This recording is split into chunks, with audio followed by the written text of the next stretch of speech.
Good evening, church family. I hope you're having a great week. I just want you to know I'm encouraged. We had Dr. Carla Sundberg with us this past Sunday, and I just appreciated being with her and her husband, and I know that many of you enjoyed and appreciated that as well. And so I'm just feeling good. And also, I'm thankful. Do you know that we've had 4 outdoor services in the month of April? And while a couple of them were chilly, one of them, the wind was pretty bad. We made it through, and we had a good attendance. A good amount of people are coming to the outdoor service, and so that's a blessing. And I just look forward. I'm sure we may have to deal with some rain or storms at some point this year, but theoretically, the temperatures are going to increase, and I just believe we're going to have some really wonderful services together out there, so I'm excited. Some really quick announcements today. The Bible reading plan for this week. Let's read Romans 6 through 11, and then Psalms 76 through 80. And I mentioned it on Sunday, but please don't be discouraged if you've fallen behind. It would be great to catch up, but I don't want you to be burdened and to give up completely. So maybe the best thing to do is just start this week fresh and new, and let's study the Word and draw really close to the Lord as we spend time in His presence. I want to mention a membership class. I'm going to have that on Saturday, May the 8th at 9:30 a.m. here at the church, 9:30 to noon.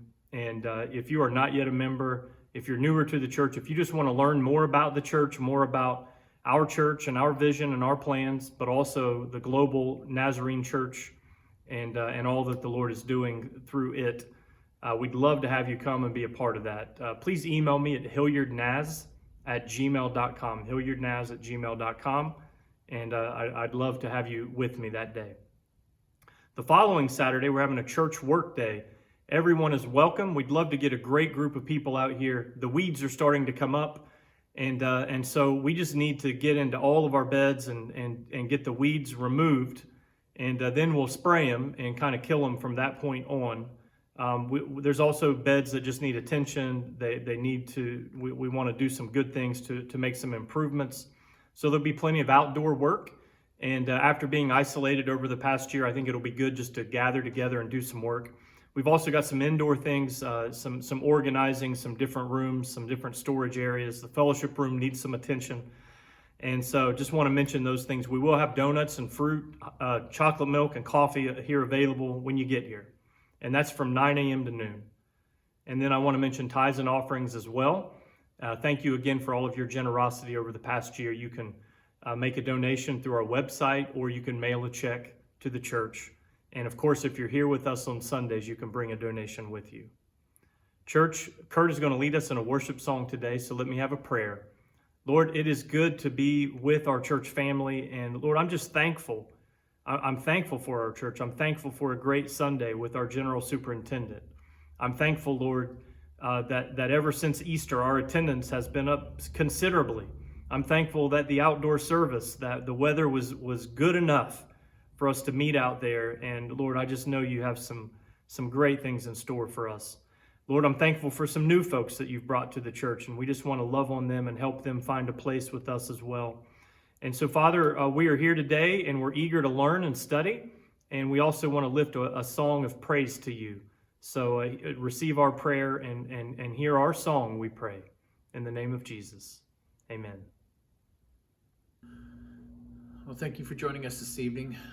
Let's start in worshiping the Lord.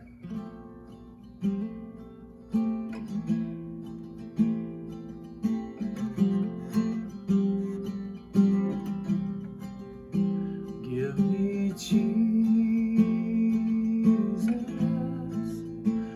Give me Jesus. You can have all this world, but give me Jesus.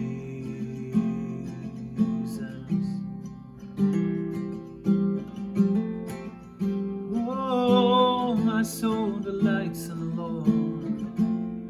There's no one like you, no one like you, Lord.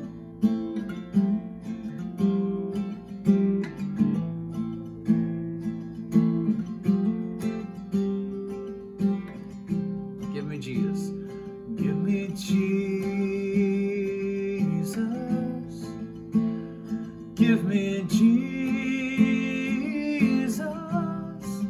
You can have all this world, but give me Jesus.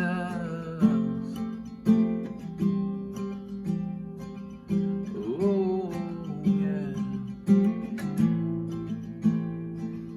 Need you, Lord, need you, Lord, need you, Lord.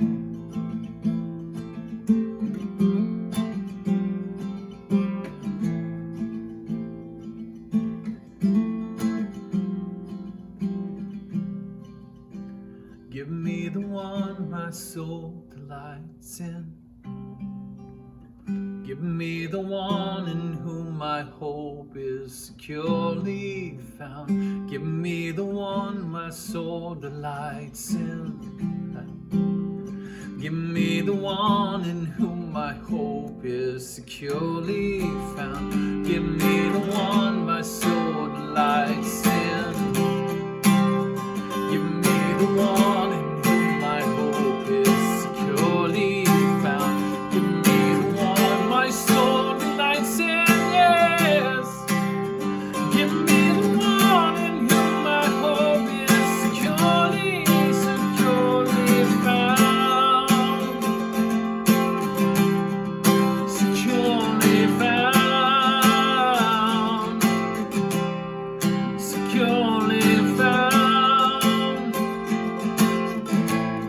Securely found. Give me the one my soul delights in. Give me the one in whom my hope is securely found. Give me the one my soul delights in. Give me the one in whom my hope is securely found.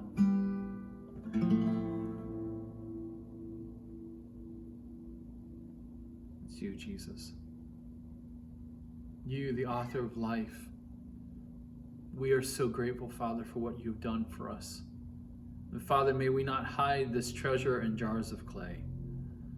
Father, may we go and tell the good news of our risen Savior, Jesus Christ.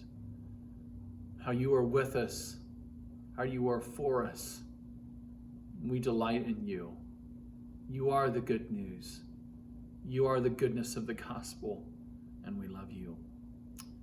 Amen. Thank you, church family, for joining me this evening. The title of the lesson is Mutual Encouragement. I think that's an interesting phrase. We'll see it here a little bit later in my lesson. But mutual encouragement, I think that those two words really sum up how we should be connected to one another as a church family. That we should not only be encouraged, but we should actively seek ways to encourage others. And honestly, it would be great if it just happened so naturally. But I think sometimes we have to make a commitment and work at it. But it just the more connected that we are, that it can just happen naturally and organically. That when we are together, we just encourage each other, and we realize what a treasure. I'm hoping that this past year, with all of the isolation and separation that we've had, I'm hopeful that more than ever before, we can appreciate the role of church family in our life, and we can find ways to really mutually encourage each other. We're going to be in Romans 1, and we see here that Paul really loves the church in Rome. And it's interesting when we read his letters, some churches he's really confronting and frustrated about an error or an issue. In other churches, we see that there's a lot of love and intimacy that he has for them. And he clearly cares for the church at Rome. And so let's just start by reading the verses 8 and 9. And as we kind of discover Paul's heart for this church, I think it can teach us about the heart that we are called to have for our own church. So verse 8, "First, I thank my God through Jesus Christ for all of you, because your faith is being reported all over the world. God, whom I serve in my spirit in preaching the gospel of his Son, is my witness, how constantly I remember you in my prayers at all times. And I pray that now at last, by God's will, the way may be opened for you to come to me." So he's hearing great things, that the faith of this church is reported all over the world. They've got a good reputation. Paul is really thankful for the impact they're making, for what they're doing. And he lets them know that not only is he letting them know that he appreciates them, but he's saying, that I'm praying for you, and I thank God for what he is doing through you. And so I just had there are times that Paul confronts and deals with things, but here in chapter 1 of the book of Romans, he's being really encouraging. And I just thought, I don't know about you, but I do have a fault. And one of my faults is I notice the faults of others, even though they also have many good things. They have many gifts, that they're doing great things, that there's something about the human nature, that something, at least for me, I think maybe a lot of us struggle with this, is we're aware of so many positive things in someone's life, and there may be a couple negative things that are frustrating at times, and so we kind of notice the faults and ignore all of these good things. And so Paul here is seeing all of the good things happening in the church of Rome. He's not focusing on any negative thing. He's not confronting them about anything at this point. And so I just think we could learn a little something from that. I could learn a little something from that I would just even pray, oh God, help us, help me to see all of the good and all of the positives and all of the strengths and all of the gifts, and not focus on the one or two negative things, and not see those things so clearly. But just to open our eyes and be grateful for all of the good, all of the blessings that we see in the people around us, the people in our homes, the people in our church family. And that we could not only pray and thank God. Maybe that's a good thing to do, that if you're ever frustrated with somebody in your family or frustrated with somebody at church, what if we take some time and pray to God and thank God for all of the good things and all of the blessings, all of the gifts that they have. And then not only thank God for them, but reach out and just let somebody know that I see the good things that you're doing, and I appreciate you, and I appreciate how God uses you to contribute to our home, how God uses you to contribute to our church family. So Paul's thankful and grateful for what's happening in the church, and then we see something that jumps out to me, that he actually, I think it's interesting, he calls on God as his witness, just to make sure they know, I really am praying for you. So that's interesting that he feels that he needs to do that. It's in verse 9. He says, God, whom I serve in my spirit in preaching the gospel of his Son, is my witness. So if we take the middle phrase out, he's saying, God is my witness that I'm constantly remembering you guys in my prayers. So it's just interesting. Why is it so important for him to let them know that hey, I really am praying for you guys. I do care about you, and God knows, because he's my witness. I'm praying for you guys often. And so I'm not sure why it was so important for Paul to clarify that, but perhaps he wanted them to understand, I'm not just saying that I love you, but I really love and care about you guys, and I'm praying for you. And so prayers, in some ways, we view it as a discipline and a duty, and it can be both of those things. But also prayer reveals our heart. It reveals that we care enough about somebody else to take our mind off of ourselves and focus on their burdens and needs, and take some time out of our day and intercede for them, that we would pray for them. And so I think he's wanting them to understand, I really do love and care about you guys, and I really am praying for you. God is my witness. God is my witness. And so, and he also knows that prayer is powerful. Prayer makes a difference. And he's communicating to them that I am praying for you, and believing that his prayers can make a difference for them. There's the verse in the book of James that says the prayers of a righteous person are powerful and effective. The prayers of a righteous person. So Paul just wants them to know, I'm not playing games here. I am praying for you. God is my witness. I care about you. I'm praying for you. And I even have faith that my prayers are making a difference. So how do we apply that? How can that kind of help us in our daily life? And so I think there's a couple practical things that maybe can help us to follow through better with our prayers. And so as a pastor, I have people ask me to pray for them. And a lot of times that'll happen on Sunday morning before the service starts, or after the service as people are leaving. And so I've tried to make it a habit, because a lot of times my mind is kind of a little bit overwhelmed or at capacity. And so if I say to someone, I'll pray for you, with all of the other things happening and all the other people I may talk to that day, it's possible I'll forget. And I don't want to forget. If I tell somebody that I'm going to pray for them, I want to follow through. And so a lot of times what I do at church is if I can, I just take a moment and pray with them right there. And a lot of times it's meaningful for them. I believe it's meaningful for me. And we just take that time and we pray. 30 seconds, a minute, whatever we need to do. So I would just recommend that if someone offers or asks you to pray for them, maybe they text you or they call you, or you see them at church. If you can just kind of pull off to the side somewhere and have a prayer with them, then that does two things. That shows them that you care about them, but it also ensures that you're not going to forget about it. It's not always possible to pray with somebody at that very moment. And so the other thing that I really try to do this, is if someone asks me to pray, or if I tell them, sometimes they don't ask, I just let people know I'm going to pray for you. Well, if I ever say that to anybody, I'm going to pray for you, I try to do that as soon as possible.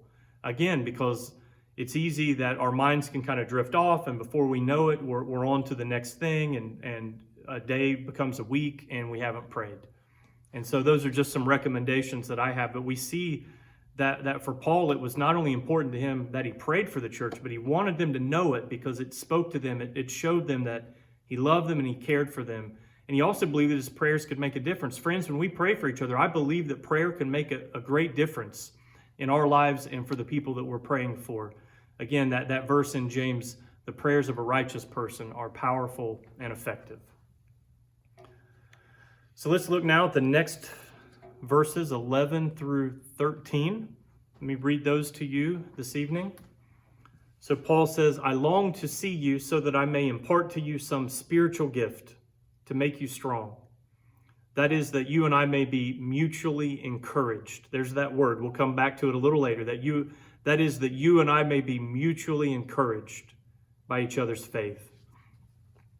I do not want you to be unaware, brothers and sisters, that I planned many times to come to you, but have been prevented from doing so until now, in order that I might have a harvest among you, just as I have had among the other Gentiles.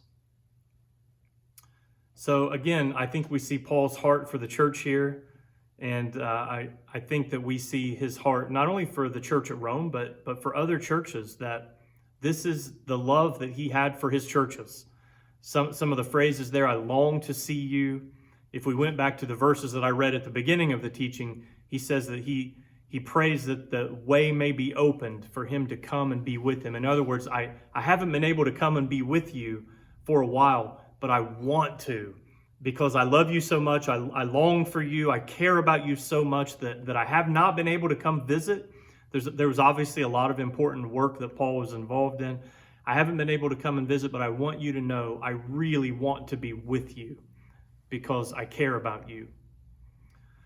So we just think about Paul's relationship with the churches and the Christians, that he did ministry in a lot of cities, and most of the time these were new works.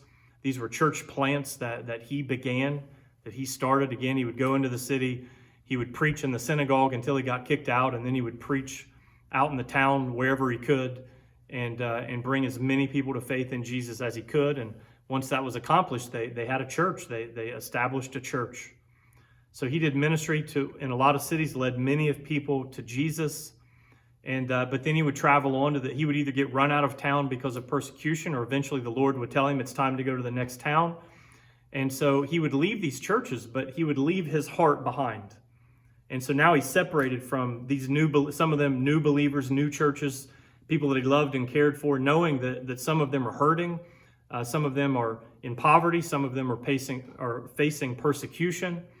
Some of them, I'm sure that he was concerned, could even be drifting away from the church, drifting away from their faith. And so I think that the love that we see here in Romans 1 was typical, the love that he felt for many of his churches. Paul did not have a wife or children, and he was single. And so I believe that all of these Christians and these church communities, they were his family. when he says, I long to be with you, I think he's absolutely speaking the truth from his heart. He loved them. He was their spiritual father, and he loved and cared for them as his spiritual children. So just that phrase, I long to see you, I think is significant. It made me begin to think about my own family. And so many of you know me. There may be some who view this who don't know me, but you know that my son Will is a junior in high school, about to finish his junior year. My daughter's a freshman in high school, about to finish her freshman year. And I love them very much. And I'm the kind of person who thinks out into the future probably more than I should.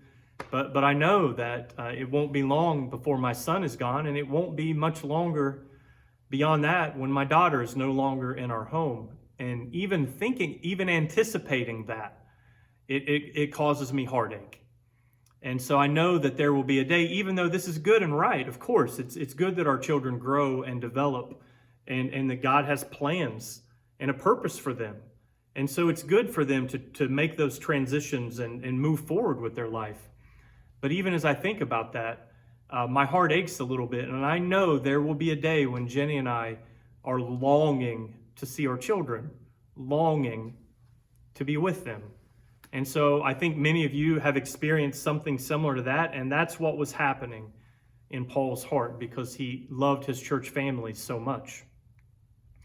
Why did he want to be there in the church in Rome? He says a couple of things: that he might impart to them some spiritual gift to make them strong, that he wants to be able to come and teach them and help them and do ministry to strengthen them and help them and encourage them and support them. He also says that he wants to come so that he could have a harvest among them. And we think about Paul's amazing journey. There were so many valleys, his suffering and persecution. He suffered so much, tremendous suffering in his lifetime. But he also had these amazing mountaintop experiences where he's starting churches and he's seeing people put their faith in God. He's seeing the power of God, the presence of God impact crowds of people. He was able to be involved in and participate in and observe thousands of baptisms. And so, yes, there was a tremendous amount of suffering, but he also was able to bring spiritual harvest into so many cities and just see the work of God and the movement of God and the power of God. And so he longs to be with the church in Rome because he's hoping that he can bring some of that with him, that through ministry, through teaching, that the power of God and the presence of God could be poured out upon those people again in a way that's new and fresh, that they could have a spiritual harvest as Paul is with them, and that he could bring some ministry that would make them strong. Those are his motives. That's why he wants to be with them. And that's a blessing. We also know that there were so many miracles and so many physical healings and amazing things happened that he just wanted to come and be with them and minister and make them strong. Well, the last thought that I have is the title of the lesson today is mutually encouraged, or mutual encouragement. And so that's a phrase that we just read here, that he wants to come and be with them. He longs to see them so that you and I may be mutually encouraged. That it would be good for them, for Paul to come and teach and minister and serve them. But it would also be really great for Paul to come to the church in Rome and to be with people that he cares about, be with people that he loves, and spend time with them. It would just be mutually encouraging. And so that's why he wants that and longs for that and looks forward to that and prays to God that can happen soon. And so if we could just think about that phrase, mutual encouragement, I think that can help us really understand the role of church. Now, obviously, God has plans for the church, and mission is a part of that. Outreach is a part of that, certainly a big part of it. But when we are together as the family of God, growing, praying, seeking the Lord, and worshiping together, worship is a major part of who we should be together as a church family.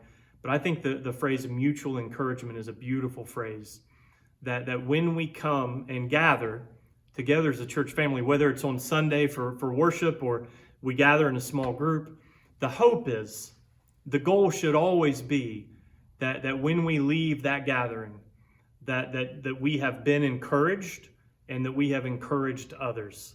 It's so simple, but it's really beautiful. That is the hope. And honestly, that's a big part of what we missed this past year.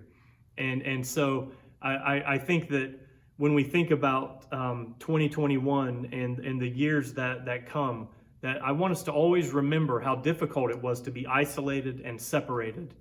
And I want us to really appreciate this opportunity to mutually encourage one another, that this is a blessing. This is an opportunity. We were robbed of it last year. Maybe we used to take it for granted. But now let's really open our hearts and our minds and say, I want to be a part of the family of God and the gathering of the family of God, so that I might be spiritually encouraged by my brothers and sisters, and so that in some way I can find opportunities to encourage other people in my church family. And so the goal would be that every time we walk away from a gathering, our hopes are lifted and we are encouraged. Friends, it's great to be with you this evening, and I look forward to being with you on Sunday.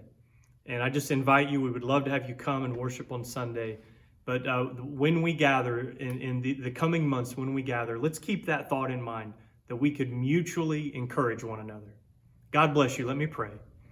Lord, it's been good to spend time with my friends and family, and we're thankful for the goodness of your word, the truth, the intimacy of your word. And so even this evening, we are just encouraged by Paul's love for the church in Rome, and the passion that he had for them. He longed to see them. He prayed for them often. He was rejoicing, Lord, in all the good things that were happening there. Lord, help us to be a church that encourages one another, that prays for one another, and cares for one another at such an intimate level that there are times that we are longing to see each other, longing to be able to fellowship and spend time together as we seek you, serve you, and worship you. Lord, we would just pray a blessing for every person who's viewing this, every family that would be represented. Just pray for a blessing. We would ask you to continue to do great things in our lives and our church. Lead us and guide us, Father. And we look forward to gathering together on Sunday, Lord, whether that's at the outdoor service or inside or online, Lord. We look forward to gather so that we might be mutually encouraged. We pray these things in the name of Jesus. Amen. God bless you, church family. Have a great week, and we'd love to see you Sunday. God bless you.